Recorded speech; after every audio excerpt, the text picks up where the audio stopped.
Mr. EDI MEAN, welcome to the Moguls TV perspective. Good to be here, man. Thanks for having me. Appreciate it, man. So, where you from, man? I'm originally from New York, Brooklyn.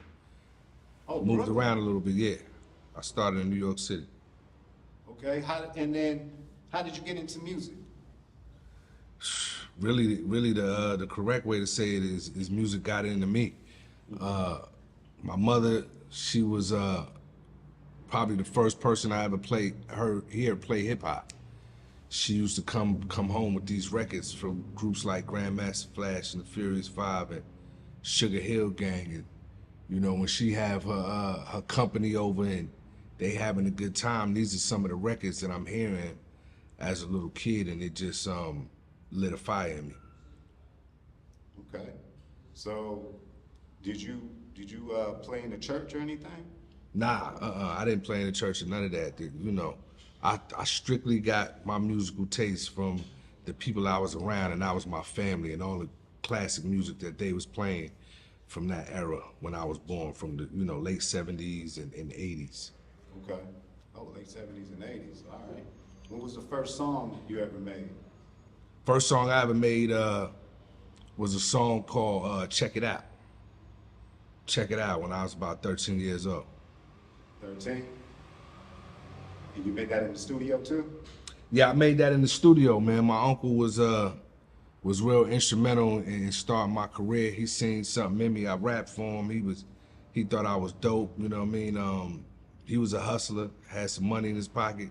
Like you gotta record that in the studio. At that time, I didn't even know what a studio looked like.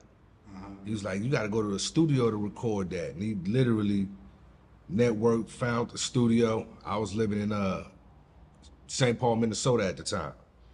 You know what I'm saying? And my uncle was up there, fresh from New York, doing this thing, and found me a studio to go in, and we did that song. Yeah. Damn. And then did you have to pay for the studio time? Yeah, he paid for it. I had no money at the time. I was 13, I was a little kid. He paid for everything. Okay. Yeah. So now when you was in Brooklyn, did you ever get into the streets, or do they have gang banging in East Coast? Not really gang banging. They had more like blocks and, certain buildings versus other buildings, things of that nature. Of course, it was always something surrounded, with the dope game and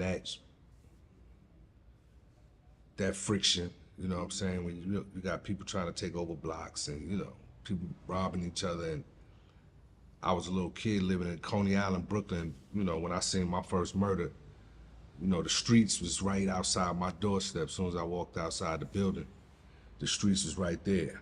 You know what I mean? And I was a very independent young dude. I would hop on a train at 10, 11 years old and go different places and be all over my neighborhood.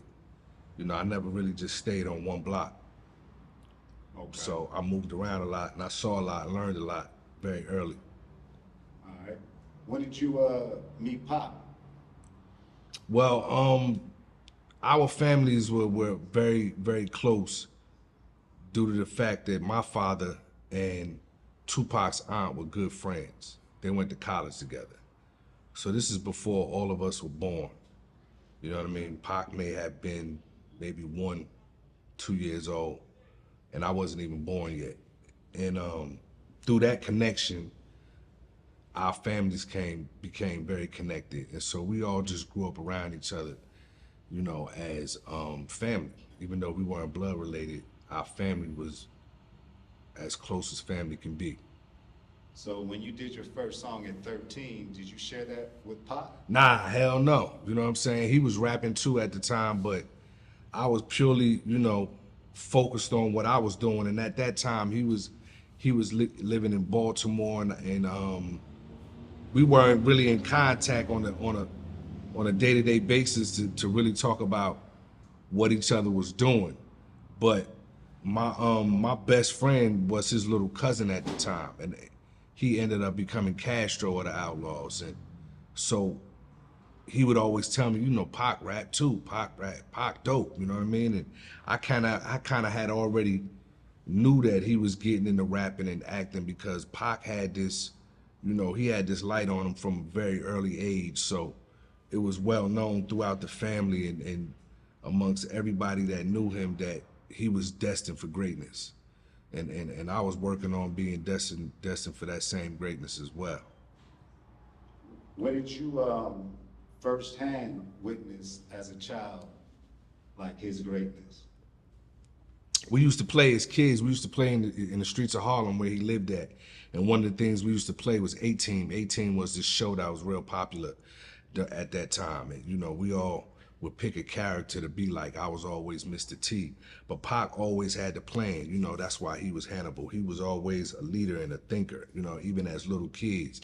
You know, when we was stealing out the corner store, he would come up with the plan like, okay, you distract the guy at the cash register, you go get the shit, you know what I'm saying? Pac was always a strategist. And so, you know, like I said, from very early on, you could just tell he was destined for greatness, for sure. Wow. And what age was that when he was doing the whole?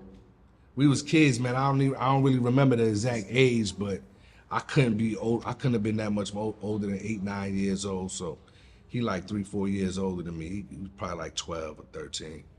Oh, wow. So he was always a leader. He was always. Yeah, very much so. And then how about Gaddafi?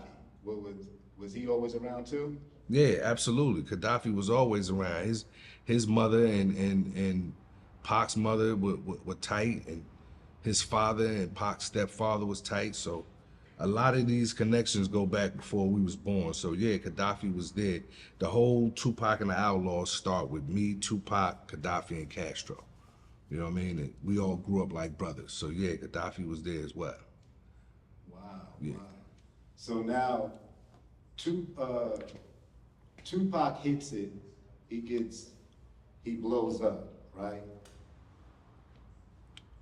You guys are now Outlawz. He has the Thug Life people. Were you still rolling with the Thug Life situation, or? We was always around, man. We was just very young. You know what I mean? A lot of we had to pay our dues, so to speak. And so yeah, we was always around, there was always a plan for us to be our own separate entity. But like I said, we was paying dues, and Pac was big on everybody putting in work and earning their spot, earning their position at the table. Okay. So what era or what time period do you say you was like really getting serious on your writing? When you was like, you know, Pac is out here popping, you can tell like did you know you is like you about to be next? Like, you know, did he like let you know like the Outlawz or something of this nature was? Yeah, well what happened was I had sent them a demo. I had a demo that I put together with a partner of mine and a producer I knew in the neighborhood that I lived at, you know what I'm saying? And so me and my homeboy, we got together, we got a little bit of crack, to be honest with you. We got a little bit of crack. We sold some crack for like 2 weeks, made about $500 and went to the studio. And I did this demo, you know what I'm saying? Because Castro, his cousin, was like, yo, eating dope, you know what I'm saying? You need to hear him. You know what I'm saying? He was like, all right, well, have him put together a demo and send me some music. So I did like 5 songs. And I sent it to him. And he hit me right back like, yo, you dope. You know what I'm saying? He was like, look, you about to graduate high school, and you come out to Oakland with me. You, Castro, and Gaddafi, y'all gonna come out to Oakland with me, and we gonna do it. You know what I'm saying? I got y'all. Only request he had was like, yo, teach Castro and Gaddafi how to rap, because they weren't rappers. You know what I'm saying? I was a rapper, they weren't rappers, you know what I'm saying? They didn't even want to be rappers. You know what I mean? They just did it because that's what we was doing, and then they start seeing Pac blow up, and they was like, oh, okay, it's really a way to make money and really, you know what I'm saying, change our lives and this shit. So then they got interested in it. But me and Pac was the one with the hoop dreams, rap dreams, so to speak. Okay. Yeah. So now when you did this demo, what year was this? This was like 91, like 91. Oh, so this is like before I Get Around. Yeah, this is before all of that. I think he had just did the same song feature on the Digital Underground shit and was about to do Juice. Okay. Yeah. Were you at that, in that video? No. That was shot in Malibu, wasn't it? I don't know where that was shot at, but I was a kid. I was still in school.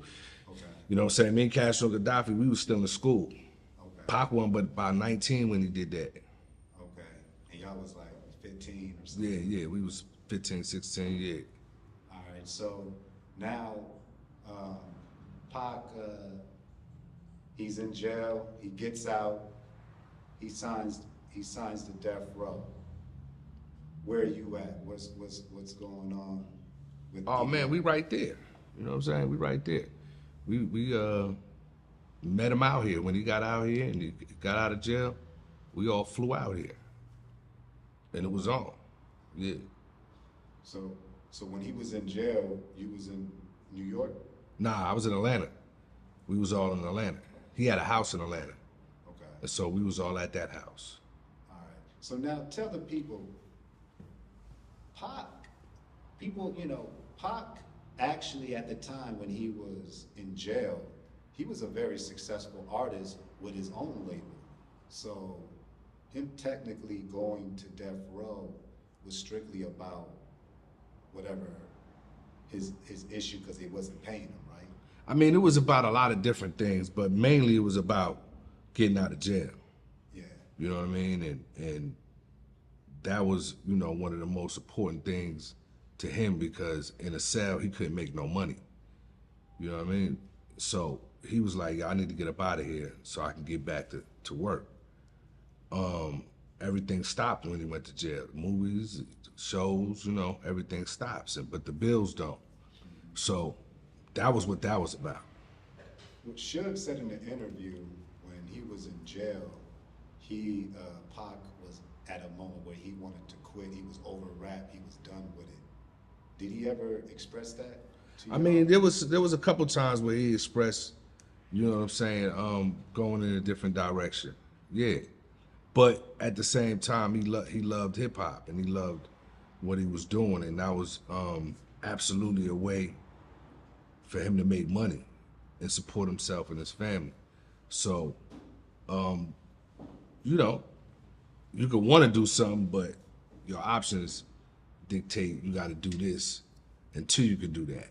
And I definitely see, had he had lived, he would have definitely retired and probably focused more on movies and acting, things of that nature.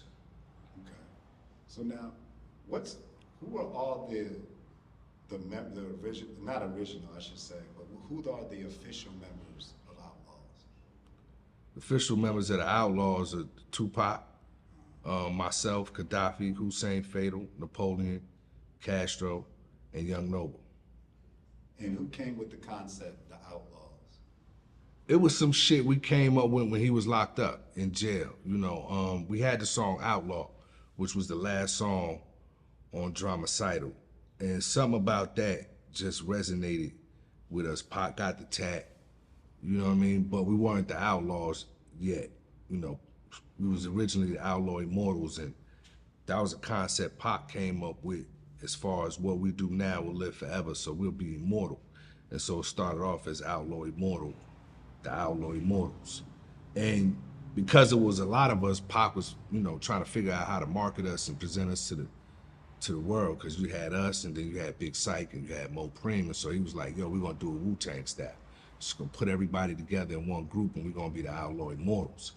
You know what I mean? And from that, you had Fatal and Felony, which was Gaddafi and Hussein. You had their group. You had Dramacidal, which was me, Castro, and Napoleon. Then you had Big Psych, Mo Preem. Oh, wow. You know what I'm saying? 2 members from Thug Life. And that was how we came up with that. And then at some point, we just decided, to just make it simple and be the Outlawz with Tupac and the members of Fatal and Felony and Dramacidal, along with Young Noble. Okay. Mm-hmm. So now did you name yourself EDI MEAN?